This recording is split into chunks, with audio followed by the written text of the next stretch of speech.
সাল্লাল্লাহু আলাইহি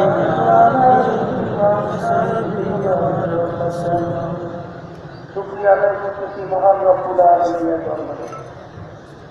রব্বুল আলামিন আপনাকে আমাদের দুনিয়ার সমস্ত কাজ থেকে বিরত রেখে ওলামায়ে কেরামদের মাধ্যমে বিশেষ করে জাকিরিন শাকিরিন বন্দাদের মজলিস ইসলাম মাসাদের যুগ দিনী মাহফিলে আসার বসার আলোচনা করার ওনাকে তৌফিক দান করলেন। শুকরিয়া তার সবাই মিলে আলহামদুলিল্লাহ। অনেক লোকের তারে মাহফিলে দাওয়াত করেও তারা কিন্তু মাহফিলে আসে নাই। আবার তালাশ করে দেখবেন বহু দূর থেকে কষ্ট স্বীকার করে আমার অনেক ভাইরা মাহফিলে পাগলের মতো চলতে চলে আসে। মাছ যাত্রা অজানা দিয়ে জিনিস পাওয়ার জন্য চেষ্টা করি, ওই জিনিসকে পাইয়া যায়। আপনার দাদাজান চলনার জমিনে ফিরে আসেন। আপনার বলতেন, দাদাজানা বলতেন, দিদি মাহফিলে প্রথম থেকে শেষ পর্যন্ত থেকে বাড়ি বিদায় হয়ে চলে গেলেন। আমল নামার মধ্যে কমপক্ষে 50 লক্ষ নেকির কম জমা হতেই হয় না। নিরাপদের সহি আল্লাহের আদেশের উদ্দেশ্যে যারা আসছেন, আল্লাহ রাব্বুল আলামিন তাদের আমল নামার মধ্যে লক্ষ লক্ষ নেকিও দান করবে। এত নেকি পাওয়া যাবে জানার পরেও আশেপাশে রাস্তাঘাটে দোকানে বাজারে ঘরে অনেক আমার ভাইরা দুনিয়ার বিভিন্ন গল্পে লিখত, কেউ টেলিভিশন ভাইরা ড্যান্স গানে লিখত, কেউ বিভিন্ন হারাম কাজে চাষের আড্ডায় জুয়ার আড্ডায় মদের আড্ডায় সুযোগ ছিল মাহফিলে আসতে প্রাপ্ত আসে নাই। কারণ হিসেবে আপনাদের রহমাতুল্লাহ আলাইহি বলতেন বুঝের অভাব, আর এই বুঝের জন্যই মাহফিলের ব্যবস্থা। আল্লাহ রাব্বুল আলামিনের কাছে দোয়া করেন, রব্বুল আলামিন আপনি আমাদেরকে দিনের সহি বুঝতেন।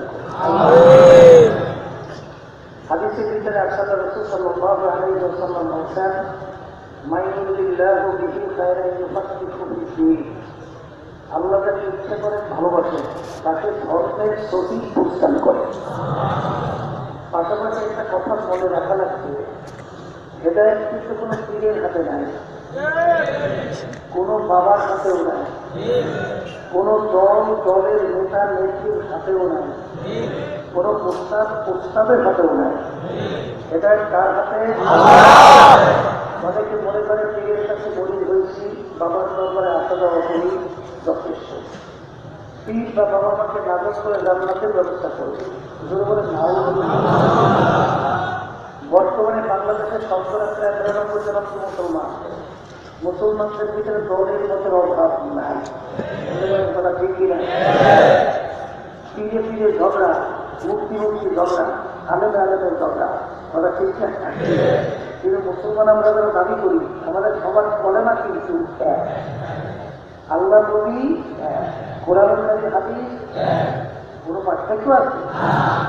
ইয়াহুদি নেতা জেইসুল ইসলাম এই কিছু চক্র মুসলমানদের ডিভাইডেড তৈরি করার জন্য তাম দুনিয়াময় এই নকশবুদের কাজ করছে, অংশ বাংলাদেশেও চলছে। এরা কিছু ফিরে ফেলেছে, বাবাও থাকে ইসলামের নামে দল উঠে, কথা ঠিক কিনা? এই জন্য আমার ভাষাদেরকে বলবো, আল্লাহ নবী কিন্তু বলে গেছেন আমার উম্মতের 73 দল হচ্ছে, এর ভিতরে 75 দল জাহান্নামে যাবে, 1 দল বেহেশতে যাবে। সাহাবায়ে কেরামের বলছিলেন হুজুর কোন দল বেহেশতে যাবে? আল্লাহ নবী পরিচয় দিয়েছিলেন, মা কানা আলাইহি ওয়া আসহাবি, আমি এবং আমার সাহাবারা যেই নিয়ম থেকে আমরা রাসূলের আকীদার মধ্যে আছি, তারাই জান্নাতে যাবে। এখন প্রত্যেকের আমল কাজ মিলিয়ে দেখেন, সাহাবায়ে কেরামের কাজের সঙ্গে আপনার কাজ আমল মেলে কিনা। যদি মেলে জান্নাতি, না মেলে জাহান্নামী। জনগণের কথা ঠিক কিনা? যাই হোক, আমি আপনাদের সামনে কোরআনুল কারীম থেকে আয়াত শরীফ তেলাওয়াত করে প্রথম শুনাইছিলাম। আল্লাহ রাব্বুল আলামিন ঘোষণা করছেন, যত মাখলুকাত আমি সৃষ্টি করছি এর ভিতরে সর্বশ্রেষ্ঠ সম্মানিত করে আমি মানুষকে সৃষ্টি করছি। সবাই বলেন আলহামদুলিল্লাহ। তাহলে আপনার মানুষ সৃষ্টির সেরা, সৃষ্টির সেরা। 18,085 মাখলুকাত আল্লাহ সৃষ্টি করছেন না, এর ভিতরে সর্বশ্রেষ্ঠ সম্মানিত কারা? আমরা মানুষ। এই কথা শোনার পরে আমাদের সকলের খুশি লাগে না খারাপ লাগে? স্বাভাবিক পর্যায়ে তো খুশি লাগারই কথা, ঠিক না? কিন্তু অন্য আয়াতে কিন্তু রব্বুল আলামিন বলছেন উলাইকা কাল আনআমি বাল হুম আযাল। এমন কতগুলো মানুষ দুনিয়ার মধ্যে আছে যে মানুষগুলো চতুষ্পয় জানোয়ার, গরু ছাগল ভেড়া এর চেয়ে খারাপ। জোরে বলেন না। কে বলছে? অন্য আয়াতে আল্লাহ বলছেন এমন কতগুলো মানুষ দুনিয়াতে আছে যে মানুষগুলো কুত্তা শিয়াল শুয়ারের চেয়েও খারাপ। কে বলছে? এক আয়াতে পাইলাম মানুষ সর্বশ্রেষ্ঠ সম্মানিত, এর অর্থ ফেরেশতার চেয়েও সম্মানিত মানুষ। আর আয়াতে পাইলাম গরু ছাগলের চেয়ে খারাপ মানুষ, অন্য আয়াতে পাইলাম কুত্তা শিয়াল শুয়ারের চেয়েও খারাপ। এই পরিচয়টাই মূল দেওয়ার জন্য আমার আলোচনা। কারা ফেরেশতার চেয়ে সম্মানিত আর কোন মানুষ পশুর চেয়ে বেশি, কথা ঠিক কিনা? আল্লাহ রাব্বুল আলামিন ফেরেশতা সৃষ্টি করছেন, ফেরেশতার মধ্যে খারাপ কাজ করার কোন আগ্রহ আছে? কথা কইয়ে এই খারাপ কোনো কাজের দিকে ফেরেশতার মন ঢোকে? কারণ কি? আল্লাহ পঞ্চমী তাদেরকে সৃষ্টি করছেন। পশু আল্লাহ সৃষ্টি করছে, পশুর ভিতরে ভালো কোনো দিক নেই, সবই উল্টো উল্টো খারাপ। আপনি একটা গরু পালেন, গরুকে যদি সুন্দরভাবে পুজোই টুজোই ছেড়ে দেয়, গরু এই যে জমিটা তো জমি নেওয়ার ফসল আমার খবরদার, তোর যদি খাইতে মন চায় আমার এই জমি থেকে ফসল খাই, আর পাশের যে জমি মালিক আমি না, ফসল আমার না, ওই জমি থেকে খাইতে এই যে পুজোই টুজোই গরু ছেড়ে দেবে, গরু তালাশ করে আপনার ফসলে তো খাইতে এইটা পাইবে উপর বাদ দিচ্ছে না। গরুর কাছে কে মেয়ে, কে মা, কে বউ এই পরিচয় আছে? তাইলে গরুর ভিতরে কোনো ভালো দিক নাই, আর ফেরেশতার মধ্যে কোনো খারাপ দিক নাই। কিন্তু মানুষ আল্লাহ সৃষ্টি করছে চরিত্র কিন্তু দুইটা। কয়টা? দুইটা। মানুষের ভিতরে ফেরেশতার চরিত্র আছে, কি ভালো চরিত্র নাই? ইচ্ছা করে মানুষ ভালো কাজ করতে পারে না, আবার মানুষের ভিতরে পশুর চরিত্র আছে, ইচ্ছা করে খারাপ কাজ করতে পারে না। এক কথা, যেই মানুষ পশুর চরিত্রকে বাদ দেবে, ফেরেশতার চরিত্র অবলম্বন করবে, ওই মানুষ ফেরেশতার চরিত্র মানুষ। আর যেই মানুষ ফেরেশতার চরিত্র বাদ দেবে, পশুর চরিত্র অবলম্বন করবে, ওই মানুষ পশুর চেয়েও ব্যক্তি। কারণ ফেরেশতার ভিতরে খারাপ কাজ করার কোনো আগ্রহ নাই, কিন্তু মানুষের মধ্যে ছিল, থাকার পরেও যদি সে ওই ফেরেশতার চরিত্র অবলম্বন করে, কি কষ্ট লাগবে না?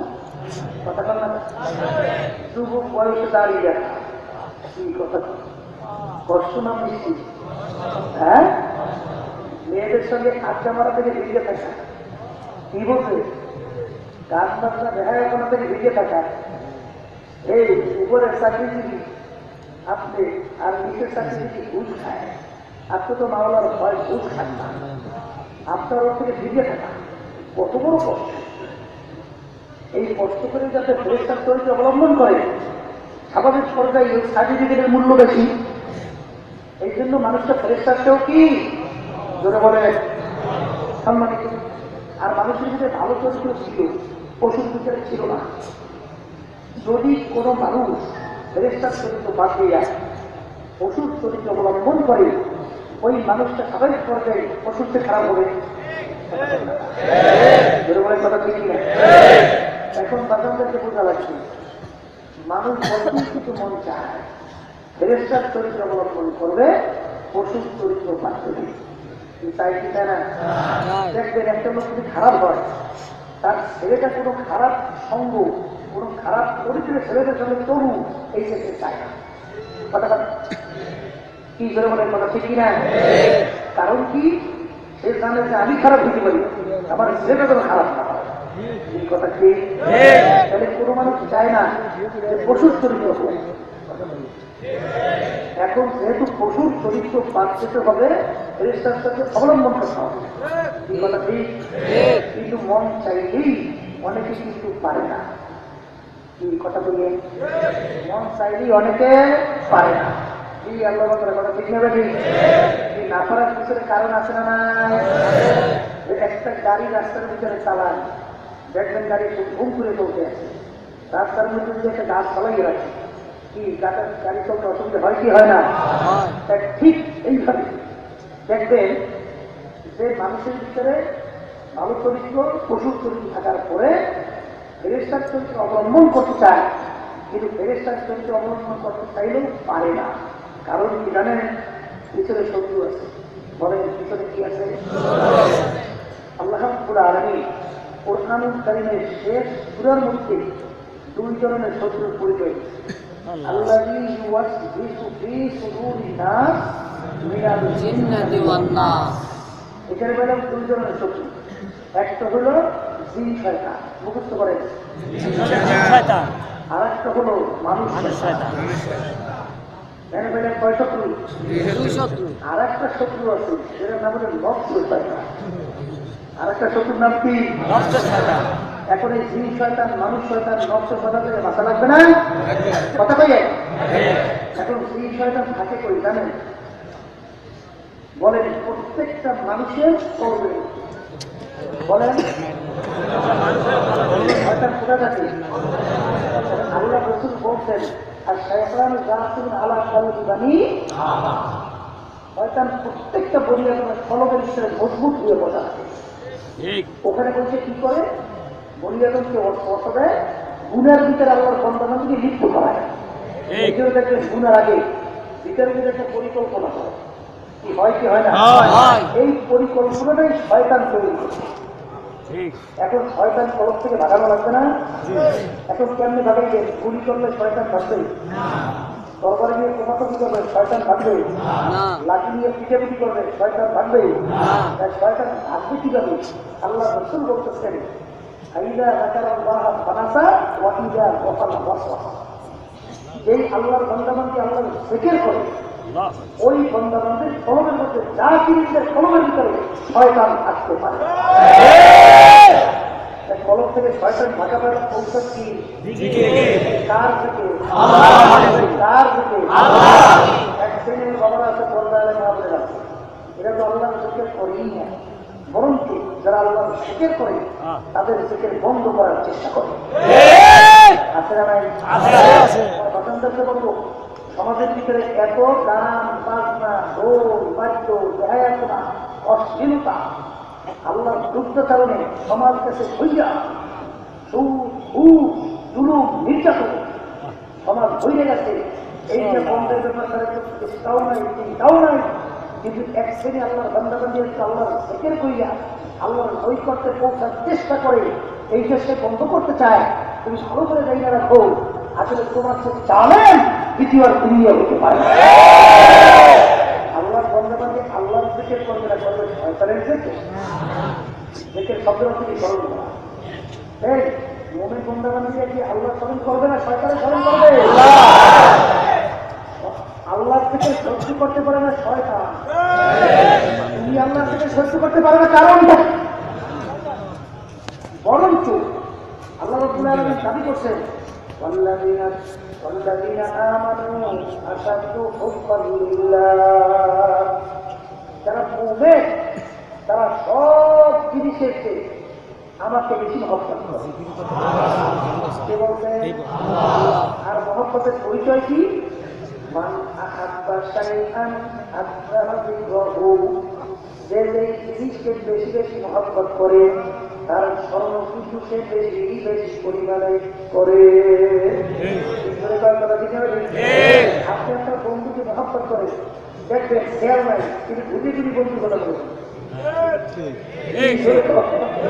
বলবেন, পড়ে না? কারণ কি? যাকে সে বেশি মহব্বত করে তার স্মরণও সে বেশি বেশি। মুমিন বান্দা আল্লাহর বেশি মহব্বত করে, অর্থ কি? মুমিন বান্দা আল্লাহর জিকির বেশি করে। তখন আল্লাহর বান্দারা কেউ রাগ করলেন না, বোঝার চেষ্টা করেন, একটু পরীক্ষা করে দেখছেন যার ভিতরে আল্লাহ শিখে নেন ওর চোখেও কিন্তু পানি দেখা যায় কি পরীক্ষা করে দেখছেন যাদের কিনায় আল্লাহর চোখে ওদের চোখেও পানি, আর পানি কিন্তু একটা মহামূল্যবান সম্পদ। চোখের পানি ছাড়া কিন্তু জাহান্নামের আগুন ঠান্ডা হবে না। তারা আল্লাহ রাসূল বলছেন মান বাকা মিন খাশিয়াতিল্লাহ হারামাল্লাহু তিলকাল আইনা আলান নার। যেই চোখ আমার মাওলার ভয় কাঁদবে ওই চক্ষুর জন্য জাহান্নামের আগুন হারাম হইয়া যাবে। لا يلج النار مكان من خشية الله حتى يعود المرء في ضلعه। যেই চক্ষু আমার মাওলার ভয় কাঁদবে ওই চক্ষু জাহান্নামে যাওয়ার এরকম অসম্ভব হয়ে যাবে। এরকম নাকি যাদের কাঁদতে থেকে তুষ্ট হইয়া ওই আত্মের ভিতরে ঢুকাতে যেরকম নাকি অসম্ভব, ওই আল্লাহর বান্দাবান্দি সেরকম জাহান্নামে এরকম অসম্ভব হইয়া যাবে। আল্লাহ রাসূল বলেন ইবুকু ইবুকু আইল্লাম তাবুকু ফাতাবাকু। আমার উম্মতরা কান্দো কান্দো, কান্না বানাসলে কান্না কান্দরো। আল্লাহর বান্দারা অন্য কোনো ইবাদতের মধ্যে আমরা জায়গা নাই, আমরা বলেন নাই লৌকিকতা বাহিরে একটা ভিতরে একটা, যেটাকে মুনাফিকি বলা হয়। এরকম করে ইবাদতের ভিতরে রায় আছে? তাহলে কি কান্নার ব্যাপারে আল্লাহ নবী বলছেন যে কান্না না আসে মুখটা একটু ভেঙছি ভেঙছি যাও কি কথা কান্না আলিয়াদা হাকু কালিলা ওয়ালিয়াদু কাবীরা। রাসূলুল্লাহ বলছেন বন্ধু বেশি বেশি কাঁদে কম কম আসে। একটু পরীক্ষা করে দেখেন যাদের ভিতরে আল্লাহর জিকির নাই তাদের চোখেও কিন্তু পানি দেখা যায় না। এই কথা বাস্তব না বাস্তব না? এইবার একটু প্রমাণ করে দেখেন যাদের ভিতরে আল্লাহর জিকির নাই ওদের নামাজ হলো শুকনা নামাজ, আর যাদের ভিতরে আল্লাহর জিকির আছে তাদের নামাজে যদি তাকাই দেখেন মনে হয় যেন তাদের নামাজের মধ্যে আল্লাহর সঙ্গে দেখা সাক্ষাৎ কথোপকথন শুরু। আর নামাজ তো আল্লাহর ভিতরে বন্দাবান্দির ভিতরে দেখা সাক্ষাৎ কথোপকথনের মাধ্যমে। এই কথা কন না কেন? বন্দাবান্দি যখন নামাজের ভিতরে পড়ে আলহামদুলিল্লাহ রাব্বিল আলামিন, মালিক উত্তর দেয় হামিদানি আবদি, বন্দা তুমি আমার বড় প্রশংসা করলা। বন্দাবান্দি যখন বলে আর রহমানির রহিম, মালিক উত্তর দেয় হামিদানি আবদি, বন্দা তুমি সত্যই বলছো আসলে তো আমি রহমান রহিম। নামাজের ভিতরে বন্দাবান্দির সঙ্গে কি হয়? কথোপকথন হয়। কি হয় না হয় না? হয় না হয় না? আলী রাদিয়াল্লাহু তাআলা একদিন তাহাজ্জুদের নামাজে দাঁড়াই আছেন। আল্লাহর নবী তিনিও নামাজের জন্য মসজিদের ভিতরে গেল। তাইয়ে তাকে আলী রাদিয়াল্লাহু তাআলা নামাজের নিয়ত করে দাঁড়াইয়া নামাজ পড়ে। আল্লাহর নবী পিছনে নামাজ নিয়ত করে তিনিও নামাজে দাঁড়াইয়া গেছে। আলী ইমাম, আল্লাহর রাসূল মুক্তাদি, সময়ের পর সময় যায়। আলী রাদিয়াল্লাহু তাআলা উঠতেও যায় না, সেটাও যায় না। আল্লাহ রাসূল নিয়ত করতে নামাজের নিয়ত ছাড়তেও পারে না। কে পারে? হ্যাঁ, শ্রমিক সাহেব তৈরি হইলে আলী রাদিয়াল্লাহু তাআলা বাম দিকে সালাম ফিরে এল।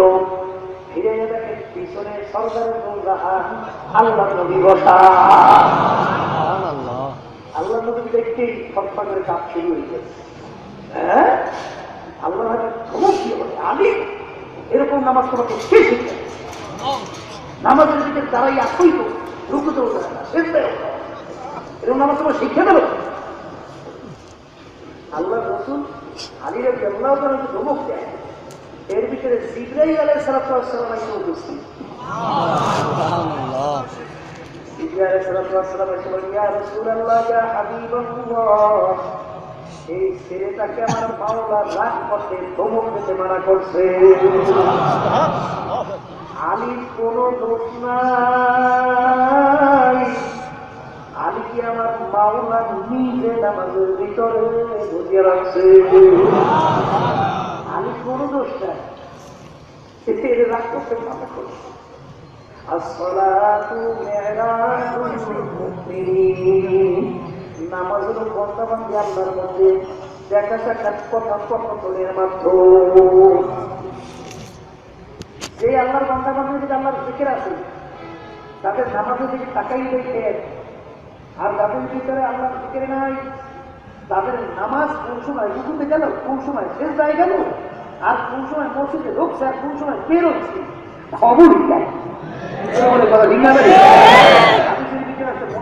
মসজিদে ঢোকে যেরকম নাকি খাঁচার ভিতরে পাখি আটকেই ফেলাই, পাখি যেন ছটফট ছটফট ছটফট করে কোন সময় কেমনে বের হবে, ঠিক এরকম মোনাফেক মসজিদে ঢুকলে এরকম অস্থির হয়ে যায় কিভাবে মসজিদে ঢুকে।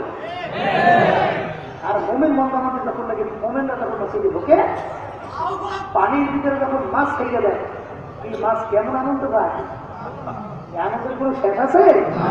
ঠিক মোমেন বন্দারা যখন মসজিদে ঢোকে তখন মনে হয় যেন মাছ ছাড়লে পানিতে যেরকম ওরা মজা পায়, মোমেন বন্দারা এরকম মসজিদে ঢুকলে মজা পায়। এই কথা ঠিক না? জমিদার গোলাম দিয়ে রওনা করছেন। জমিদার তো শৌখিন মানুষ, কিছু দূর হাঁটার পরে পা ব্যথা হয়ে গেল। জমিদার ডাক দিয়া বলে, গোলাম রে একটু অপেক্ষা করি, বিশ্রাম করি, তারপর আবার রওনা করবো। গোলাম বলে, হুজুর ঠিক আছে। জমিদার তো বসে বসে বিশ্রাম আছে, ওদিনের নামাজের সময় হয়ে গেছে। এখন গোলাম ডাকতে বলে, হুজুর আমাকে একটু সুযোগ দেন, আমি একটু নামাজ আদায় করে আসি। জমিদার ডাকতে বলে, গোলাম তুই নামাজ পড়ে কি পাইলি? তুই তো গোলামি রয়ে গেলি, আর আমি যা কত বড় স্টেটের মালিক, আমার আরামায়েশের কোন শেষ নাই, নামাজ পড়ে কি পাইলি? তারপরে গোলাম বলতে, হুজুর কথার কথা পা করছি, আমাকে তো সুযোগ নামাজ আদায় করে আসলি, যা বিক্রি হয়েছে না। গোলাম মসজিদে ঢুকছে, এখন তার বের হয় না। ওদিকে সময় পরে সময় যায়, জমিদার ডাক দিয়া বলে, গোলাম রে কেন আসো না? গোলাম ডাক দিয়ে বলে, হুজুর আমাকে বের হইতে দেয় না, আমাকে বের হইতে দেয়। জমিদারের রক্ত গেছে না ধরছে, এত বড় সাহস, আমার গোলাম আটকেই রাখতে পারে কি? আমার জমিদার স্টেটের মধ্যে হাত বেঁধে মসজিদের কাছে গেছে, জায়গায় তুমি কে আটকে গেছে? গোলাম ভিতর থেকে ডাকতে পারে, হুজুর যেই মাওলা আপনাকে মসজিদে ঢুকতে দেয় না, ওই মালিক আমাকে মসজিদ থেকে বের হতে দেয় না। হ্যাঁ কি বলছে? তার ভিতরে আল্লাহ জিকির নাই, তাদের নামাজের ভিতরে কোনো রুহানিয়ত নাই। যেই আল্লাহর বান্দাদের ভিতরে মাওলার জিকির নাই, তাদের ইবাদতের ভিতরে ইহসানও পয়দা হয় না। কি পয়দা হয় না? মুখস্থ করেন, কি পয়দা হয় না? আর কোন ইবাদত ইহসান ছাড়া কবুল হবে না। ইহসান ছাড়া কিন্তু কোন ইবাদত কবুল হবে না, তা জানেন? খবর তো নাই। হ্যাঁ, আল্লাহ রাসূল সাল্লাল্লাহু আলাইহি ওয়াসাল্লাম নামাজের শুরুতে বসা, সাহাবায়ে কেরাম অনেকে উপস্থিত, ওমর রাদিয়াল্লাহু আনহু মধ্যে সেই দিকে ছিল। হঠাৎ এক ব্যক্তি আসলো, সাহাবায়ে কেরাম বলতেছেন ব্যক্তিকে আমরা কেউ চিনি না, ব্যক্তি মদিনা শরীফের নকল না, কারণ যদি মদিনা শরীফের হইতো তাহলে আমরা তাকে চিনতাম।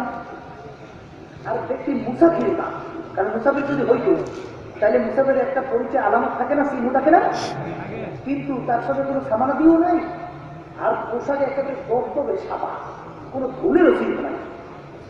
আগান্তক ব্যক্তি এসে সরাসরি বেরিয়ে আল্লাহ রসুলের হাঁটু মোবারকের সঙ্গে হাঁটু মোবারক মিশেই বসে। আমরা তাকাই কত বড় সাহস, আল্লাহ নবীর হাঁটু মোবারক মিশেই বসে। অন্য রাতের দিতে আসছে, আল্লাহ হাবিবের হাঁটুর উপরে হাত রাখছে।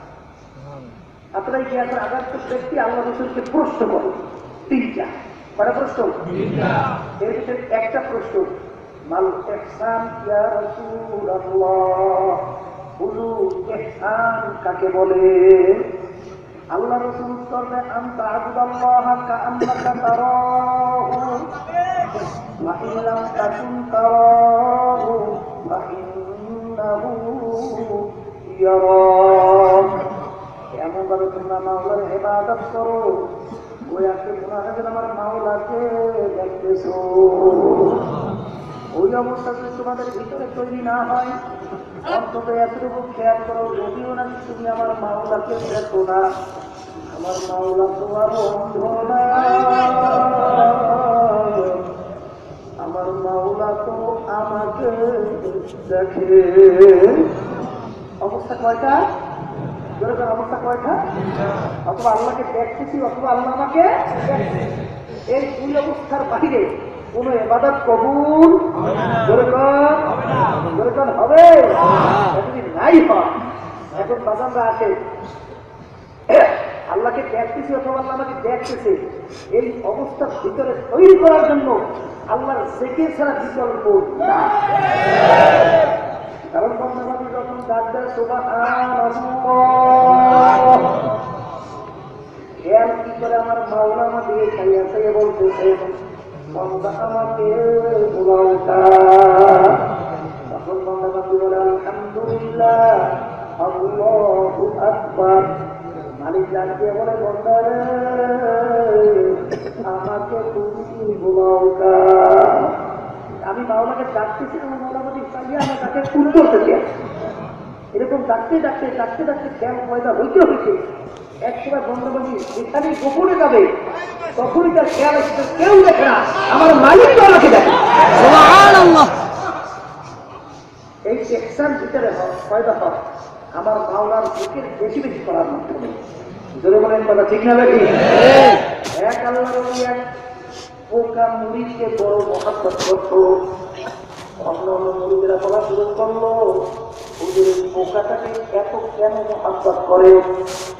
হুজুরের কানে কথা পৌঁছার পরে হুজুর মুরিদদেরকে ডাইকা প্রত্যেক মুরিদের একটা মোরগ বা মুরগি আর একটা ছুরি দিয়া বললে এমন জায়গায় মুরগি বা মোরগ জবাই করবা কেউ যেন না দেখে। হুজুর কথা মানার জন্য কেউ চলে গেল গভীর জঙ্গল অন্ধকারে, সেখানে গোপনে যাইয়া মোরগ বা মোরগ জবাই করলো। কেউ চলে গেল ঘরের ভিতরে অন্ধকারে, সেখানে যাইয়া মোরগ বা মুরগি জবাই করলো। কেউ গেল পানির দিকে ডুব দিয়া মোরগ বা মুরগি জবাই করলো। সবাই মুরগি বা মোরগ জবাই করে হুজুরের সামনে হাজির। আর ওই বোকা মুরগি জ্যান্ত মুরগি বা মোরগ হুজুরের সামনে হাজির। অন্যান্য মুরগিরা বলে দেখছো বোকা কত পরিমাণ বোকা, হুজুরের কথাটাও মানতে পারলো না। যুবক দিয়ে বড় বোকা, সবাই আমার কথা মানলো, তুমি আমার কথা কেন মানলা না? তুমি কেন মুরগি বা মোরগ জবাই করো নাই? তখন ওই বোকা মুরগি সরকার করে কাঁপে আর কাঁদবে আর কাঁদতে বলে হুজুর আপনি এমন শর্ত লাগাইছে এমন জায়গায় মুরগি বা মোরগ জবাই করবা কেউ যেন না দেখে। হুজুর আমি আপনার কথা মানার জন্য রাত্রে ঘুমাইতে পারি নাই, আমি পাগলের মতো জঙ্গলে দৌড়েছি, ঘরের মধ্যে দৌড়েছি। হুজুর আমার জানাতে এমন কোন গোপন জায়গা না যে জায়গায় আমি যাই নাই। কিন্তু যখন আমি মুরগি গোপন জায়গায় জবাই করা শুরু করি দেখি দুনিয়ার কেউ দেখে না, কিন্তু আমার মাসুম মাওলা আমাদেরকে চালিয়ে রয়েছে শর্ত লাগাইছে এমন জায়গায় মুরগি জবাই করবা কেউ যেন না দেখে। আমি মুরগি বা মোরগ জবাই করতে পারি নাই। তখন তুই সে মুরগিরা এই বোকা মুরগিটাকে আমি এত কেন মহাব্বত করি এখন দেখলাম। এই আল্লাহর বান্দারাও কথা রে মা বললা যাদের ভিতরে আল্লাহর জিকির নাই ওদের চোখেও কিন্তু পানি নাই, যাদের ভিতরে আল্লাহর জিকির নাই ওদের নামাজ কিন্তু শুকনা নামাজ, যাদের ভিতরে আল্লাহর জিকির নাই ওদের ভিতরে ইহসান পয়দা হয় না, যাদের ভিতরে আল্লাহর জিকির নাই ওদের কলবের রোগগুলা দূর করার পরও ওই ওই কলমের রোগগুলা দূর হইতে দেখা যায় না। কারণ কি? আল্লাহর জিকিরের নূর বা আগুন যদি একবার সিনার ভিতরে ছড়াইয়া দেওয়া যায়। আমার আপনারা রহমাতুল্লাহ আলাইহি বলতেন, বাগানের এক পাশ থেকে যদি কেউ আগুন ধরাইয়া দাও, একবার ওই আগুন কিন্তু বাগানের ভিতরে কোনটা কাঁচা গাছ কোনটা পাকা গাছ এইটা তালাশ করিয়া কিন্তু আগুন পড়বে না। যেইটা সামনে পাইলে ওইটাই পূজা আগুন সাফ করিয়া ফেলবে।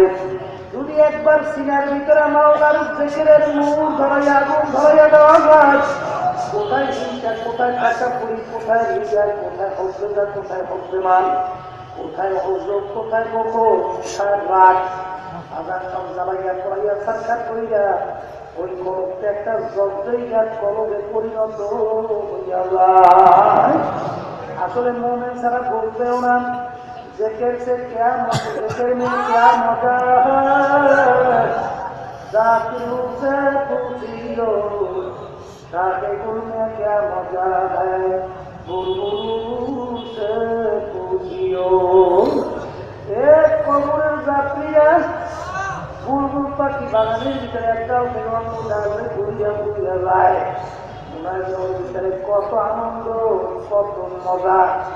এই যে এক ডাল থেকে আর এক ডালে দৌড়িয়া যায়, ভিতরে কি মজা একমাত্র বুলবুল পাখি বলতে পারে। আল্লাহর জিকিরের মধ্যে যে কি মজা একমাত্র আল্লাহর জাকির ছাড়া কোনোদিন বোঝানো যাবে না। এই যে আল্লামা খাকানি রহমাতুল্লাহ আলাইহি বলছিলেন, ফাতাসিতা বিঈমানি মুহাত্তাকু সাদবা খাকানি একদম্বা খোদা বুদাম ইয়ার তরতে সুলাইমানি। এ দুনিয়ার মানুষ, তোমরা শান্তি তালাশ করো, পীর হওয়ার মধ্যে শান্তি তালাশ করো, কেউ মুক্তি হওয়ার ভিতরে শান্তি তালাশ করো, কেউ বিভিন্ন কায়দায় ধনী হওয়ার ভিতরে শান্তি তালাশ করো, কেউ সুন্দর জীবিকার ভিতরে শান্তি তালাশ করো, কেউ বা বিভিন্ন জিনিসে শান্তি তালাশ করো। ইত্যাদি ঢাকারি দীর্ঘ ৩০ বছর পর্যন্ত শান্তি তালাশ করতেছিলাম, কোন জিনিস আমার অন্তরে শান্তি পাওয়া যায়। আমি ৩০ বছর পরে সিদ্ধান্তে উপনীত হইলাম, আমার মাওলার জিকির করলে আমি যে অন্তরে শান্তি পাই। তিনি উদাহরণ দিয়ে বলে, সুলাইমান নবী আলাইহিস সালাতু ওয়াস সালাম আমার দুনিয়ার বাদশাহী করিয়া তখতে সুলাইমানকে কইয়া তিনি যে শান্তি অন্তরে না পাইছে, আমি এক মুহূর্তে মাওলার জিকিরের মধ্যে তার চেয়ে বেশি মজা পাই। আমার বাজার চোর পর্দার মাহমুদকে বলবো, কলব থেকে শয়তান দূর করবার হাতিয়ার হইল আমার মাওলার থেকে লাগবে কি লাগবে না, লাগবে সিজা বলুন, কারো কথা শুনবেন না। কারণ নিজের কপালটা পড়ছে, আপনার কপাল পড়ার জন্য চেষ্টায় আছে। এমন কোন আল্লাহর দুনিয়াতে পাবেন না যারা আল্লাহর জিকির করে নাই কবরে গেছে, এরকম একজন অলির ইতিহাস নাই। হাফিজুর রহমাতুল্লাহ আলাইহি দেখছেন সবসময় ঠোঁট দুইটা 2 মাসের মধ্যে টক টক টক টক টক টক করে চলে। আর আল্লাহ রাব্বুল আলামিন বলছেন, আলা বিযিকরিল্লাহি তাতমাইন্নুল কুলুব। এ বান্দা বলছে শান্তি কোথায় তালাশ করো? রাজা বাদশাহের ভিতরে শান্তি নাই, অন্তরের শান্তি আমার জিকিরের মধ্যে। তার জিকিরের মধ্যে আল্লাহর জিকির করা লাগবে না লাগবে না? যারা বাধা দেবে মনে করবেন ওই যে শয়তানের কোন, এই কথা ঠিক কিনা? তো ওরে শয়তানে পাইছে আড়াইজনকে নষ্ট করার জন্য চেষ্টা করতে আছে। পরে কইল, দেয় বেটা সমাজের ক্ষেত্রে গান বাজনা দেয় কোনো অশ্লীলতা, মদ জুয়ার কাছে ভরিয়ে ইসলামের বিরুদ্ধে ভরিয়ে গেছে, এই বেটা ওই যে ফিরে চিন্তাও নাই চেষ্টাও নাই। আমি তো আল্লাহর জিকির করি আপনার দৈর্ঘ্যতে পৌঁছার জন্য, এই যে বন্ধ করার চেষ্টা করতেই কেন? তোর ভিতরে শয়তান বলে কথা দেখি না। বাজানদেরকে বলবো আল্লাহর জিকিরের মাধ্যমে শয়তান কবর থেকে কি হয়? দূর হয়। এই গেলে এক শয়তান। আর এক শয়তান বলতে মানুষ শয়তান। আর শয়তানের নাম কি? মানুষ শয়তান জিকিরের মাধ্যমে ভাববে, নামাজের মাধ্যমে বেশি বেশি তাহাজ্জুদের নামাজের মধ্যে মানুষ হয়তো বাঁচবেন কেন? আল্লাহ রাব্বুল আলামিন তোমার কারণ বলছেন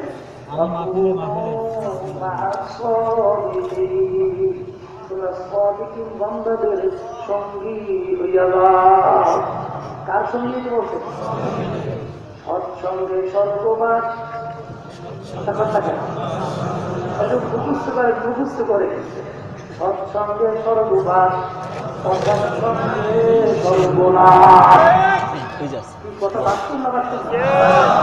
এই জন্য কিতাবের মধ্যে আছে অসৎ পরিসরের লোকের সঙ্গে বন্ধুত্ব না করিয়া অর্থের ভিতরে বিষাক্ত সাপের সঙ্গে বন্ধুত্ব করুন।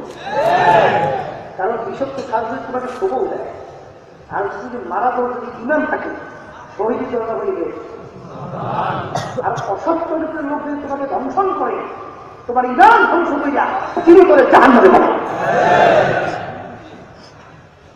এই জন্য সৎসঙ্গে স্বর্গবাস, সৎসঙ্গে স্বর্গনাশ।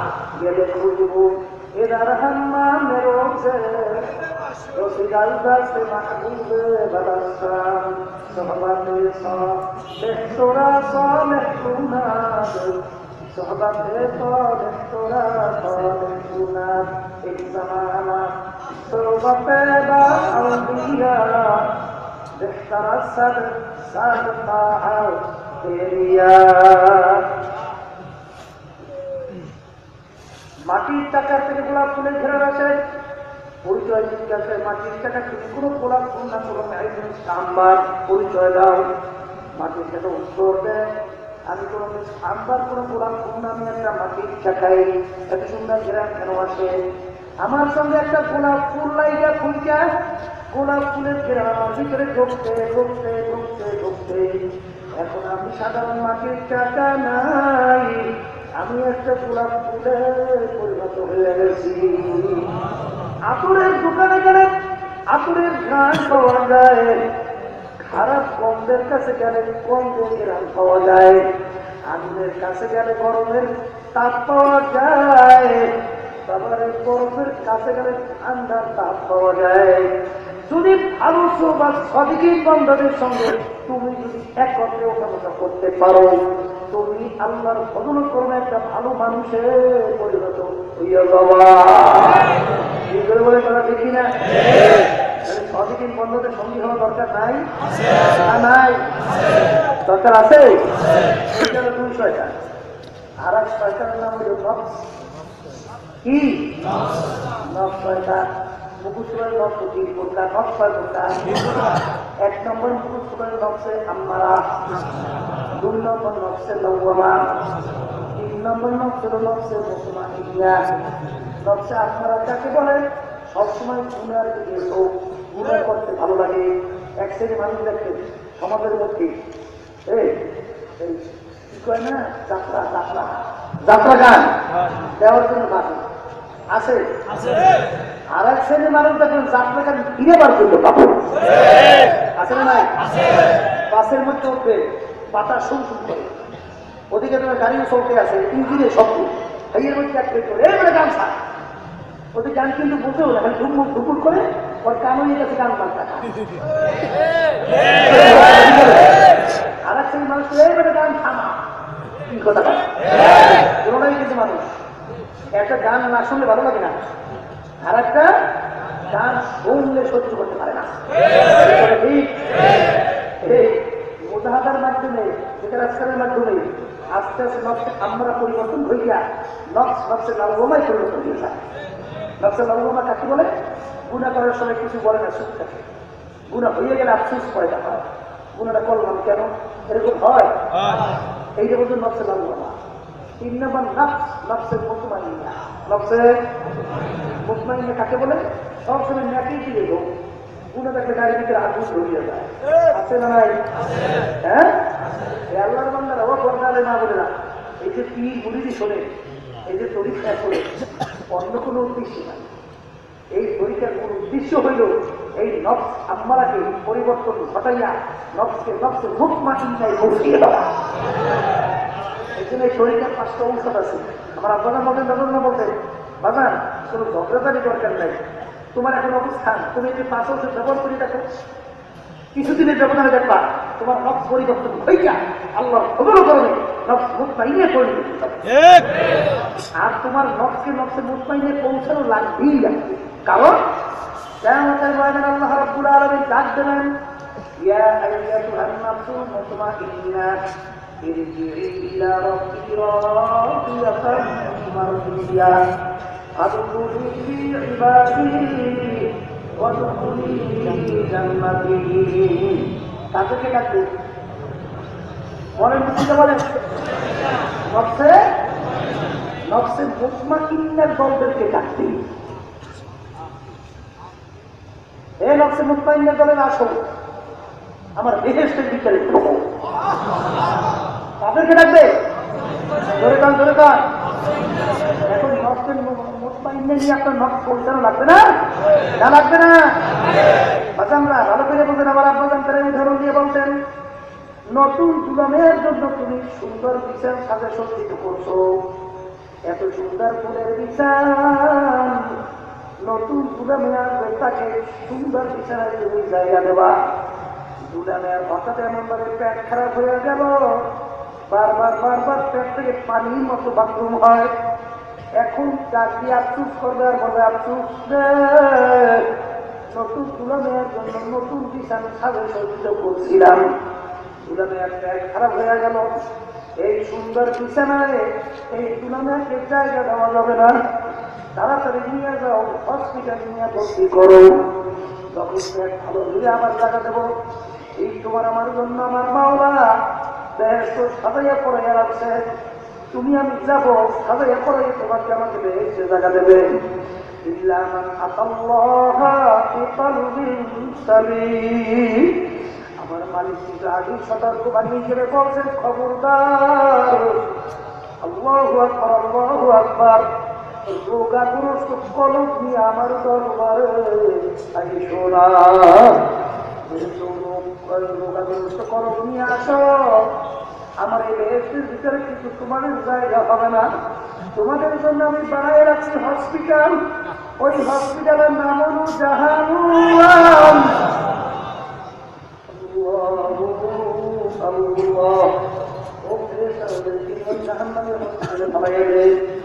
ওই জাহান্নামের ভিতরে চিকিৎসা হওয়ার পরে ইমান থাকে, আবার বেহেশতদেরকে বেহেশতের মধ্যে জায়গা দেব, কিন্তু প্রথম করে বেহেশতে জায়গা হবে না।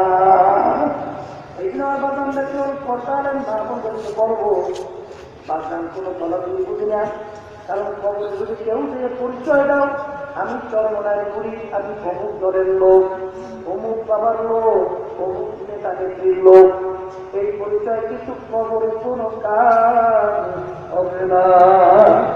আমাদের উদ্দেশ্য হল গুনার থেকে ফেরা, নেকের কাজ করা, কলবের মুতমাইন্নায় পৌঁছাইয়া, নফসে মুতমাইন্নায় পৌঁছাইয়া, বাগানরা চোখে পানি নিয়ে কলম গরম করিয়া, সুন্নাত করে তোমরা আবুল মজবুত করিয়া, তারপর কিন্তু মৌতের বিছানায় শোয়া লাগবে।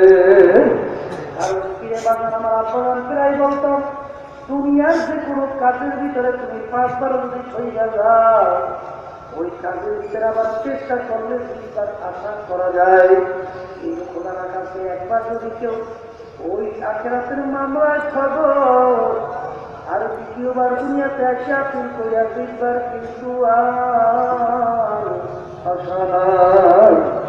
একটু মনকে বুঝাও মাঝে মধ্যে, মন কত লোক নিয়ে বাজারে বাজার করলাম, চারি টেবিলে চা খাইলাম, কত লোক নিয়ে গল্পের টেবিলে গল্প করলাম, এখন বাজারে গিয়ে দেখি সেই লোকগুলো কি আর বাজারে পাওয়া যায় না, গল্পের টেবিলেও নাই, চায়ের টেবিলেও নাই। আমার নিয়ে যেগুলো প্রান্তে মানুষ থাকলে সেকেন্ডের মধ্যে যোগাযোগ করা যায়, বাড়ির দরজায় আব্বা আম্মা ঘুমাইয়া রইল, আত্মীয় স্বজন ঘুমাইয়া রইল, ওই আজ পর্যন্ত খবর দিতেও পারবো না, নিতেও কিন্তু পারলাম না। এমন একদিন আসবে যেদিন তুমিও খবর দিতে পারবা না, নিতেও কিন্তু পারবে না। আমার আব্বাজান প্রায় বলতেন, নিঃশ্বাসের বিশ্বাস নাই, সেকেন্ডের কিন্তু কোনো ভরসা নাই। কয়েকদিন আগে গেছেন এক ডিসি সাহেব, মিটিং এর ভিতরে গেছে, মোবাইল নিয়ে কথা বলে আর হাঁটতে আছে, হঠাৎ কইরা গেল আর দুনিয়াতে বাজান গাড়ি চালাইতে আছে, কিছুদিন পূর্বে গাড়ি নিয়ে বসা, হঠাৎ গাড়ি বন্ধ হয়ে গেল। তাকাইয়া দেখে ড্রাইভার আর দুনিয়াতে নাই। এ কখন কোন সময় রওনা করবে এটা তোমারও কিন্তু জানা নাই, আমারও কিন্তু জানা নাই। আবার কত কোরবানের ওই রোজারিদের মধ্যে এই রোজারিদের পরপর আমাদের পূর্ব ওই মোল্লাকান্দা বলে সেখানে এক বিবাহ মজলিসে একটা 20-22 বছরের ছেলে হাফেজ না জানি বড় হাফেজ হয়ে গেছে, বরযাত্রী থেকে আসলো, আইসা মাগরিবের নামাজ পড়াইতেছে, ও নিজে 3 বছর ধরে নামাজ পড়াইতেছে। 3 রাকাত নামাজ শেষ হয়ে গেল, সালাম ফিরে যাবে, আমাকে একটু পানি দাও। পানি আনতে না আনতে আইসে দেখে আর দুনিয়া রওনা করবে, কারো কিছু জানা নাই। এখন মনকে বুঝে মন দুনিয়ার জিন্দিগি দেখতে না দেখতে শেষ মন, আর আখিরাতের জিন্দিগি শুরু হবে করবে শেষ নাই। আমার নফসে মুতমাইন্না পৌঁছে দুনিয়াতে বিদায় নেওয়া লাগবে। মন কি বুঝে রে মন, কোন ক্ষমতার জন্য পাগল হইছ, কোন টাকা পয়সার জন্য পাগল হইছ, কোন সম্মানের জন্য পাগল হইছ।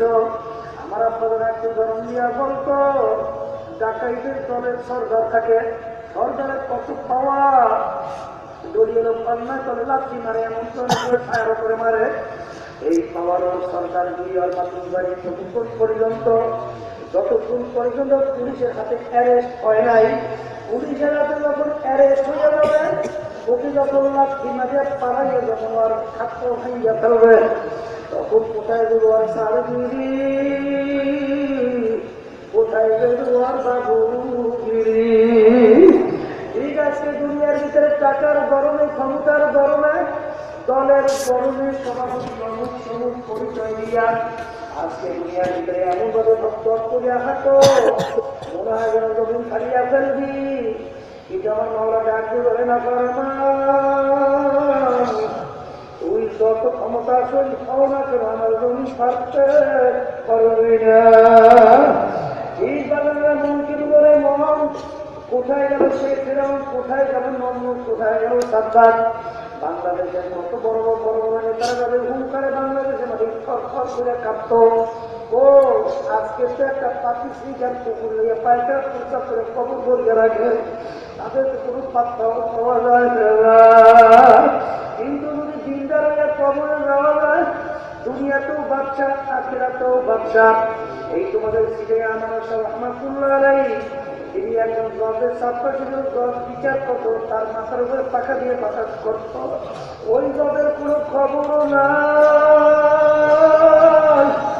আর আমার রহমাতুল্লাহ আলাইহি তার আমার কিয়ামত পর্যন্ত স্মরণ করবেন। আরে বাবা, তুমি একটু মাঝে মধ্যে চিন্তা করে দেখো, আমি গত সফর ফরিদপুর থেকে আসছি। ফরিদপুর এলাকার ভিতরে একটা বড় ধনী লোক ছিল, সে মারা যাওয়ার পরে হারের যত অন্ধকার হয়ে আসতেছে, ঘরের ভিতর থেকে ডাক দিয়া বলে যে রাত্রে তাকে ঘরে রাখা যাবে না, ছোট বাচ্চারা মরা লাশ দেখলে ভয় পাই দিবে। মসজিদ থেকে ঘাট বের করিলেন, সারা রাত নিয়ে মসজিদের বারান্দায় ফেলাইয়া রাখলো। আরে টাকাকে টাকার কোনো পাগল হইয়া গেল, ঘুষকে ঘুষ করল না, সুদকে সুদ করলো না, পরের মাল সবাইকে নিজের মাল বাড়াইতে চিন্তাও করলো না, সরকারি মাল লুটপাট করে সম্পদ বাড়াইল, এত সুন্দর বিল্ডিং তৈরি করলো, সেই বিল্ডিং এর জায়গা হইল পর্যায়ে মানুষদেরকে বলো বাগানকে কোনো সময় কখন যাবে তারও তো জানা নাই বাবা। এই জন্য আমি বলবো, এমন কোন জাতি দুনিয়ার ভিতরে নেই যারা পরকাল বিশ্বাস করে না। হিন্দুরাও করে, খ্রিস্টানরাও করে, অন্য জাতিরাও করেন, কিন্তু আজ পর্যন্ত একমাত্র মুসলমান জাতি ছাড়া অন্য কোন জাতি দুনিয়ার ছেড়ে করে নাই। মুসলমানের ঘরে জন্মগ্রহণ করিয়া ওটা আকাশ আমাদের মাদের জাহান্নামের শিকার হাতে কপাল পুরা সাড়ে জাহানে করিতে পারে। মানুষ করতে বলবো, আজকে সাধারণ একটা আঙুলের ভিতরে রেখো, ওই মানুষের নাই। আজকে তাদের পিছনে পড়ছো, নেতার পিছনে পড়ছো, বাগান একটু খেয়াল করে কবরে তারপর রওনা করো ভগবান। আর আল্লাহ রাব্বুল আলামিন কোরআন কারীমে ইসরাঈল নামে রাখছে, ইয়াউমা নাদউ কুল্লু উনাসিন বিইমানিহিম। কিয়ামতের ময়দানে প্রত্যেকটা মানুষকে রব্বুল আলামিন তার দলের নেতা নেত্রীর সঙ্গে ডাকবে। তাইকে বলবে তুমি নেতা নেত্রী যেদিকে যায় ওদের পিছনে পিছনে তোরা সেদিকে চলে যাওয়া। তার সঙ্গে যার মুহাব্বত, তার সঙ্গে তার কিয়ামত। আল্লাহর বান্দারা পর্দারে মা বোনেরা, কোন নেতা নেত্রী কোন দলের পিছনে পড়ছো? আল্লাহ তলবুক করিয়া চলো, আল্লাহর নবীকে নেতা মানো। তারপর নবীকে নেতা মাইনা আল্লাহ আল্লাহ রসুলের নীতি অনুযায়ী চইলা তারপর কবরে চইলা শোন। কারণ তোমার দ্বিতীয় বেলা আপনার আসার সুযোগ নাই। এই জন্য আমি আপনাদেরকে অনুরোধ করবো, আমি আপনাদের জন্য দোয়া করি, আমি আপনাদের কাছে দোয়া চাই। মালিক যেন আমাদের সবাই আই বন্ধা বান্ধি বানাইয়া তারপর কবরে